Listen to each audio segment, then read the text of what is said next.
नमस्कार विद्यार्थ्यांनो, मराठी पेपरमध्ये जास्त मार्क मिळवायचे असेल तर उत्तरपत्रिका नीट लिहिणे खूप महत्त्वाचे आहे आणि आज आपण त्यासाठी 3 महत्त्वाच्या ट्रिक बघणार आहोत।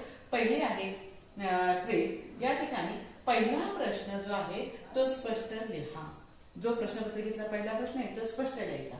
दुसरी ट्रिक आहे उत्तर स्वच्छ आणि नीट लिहा।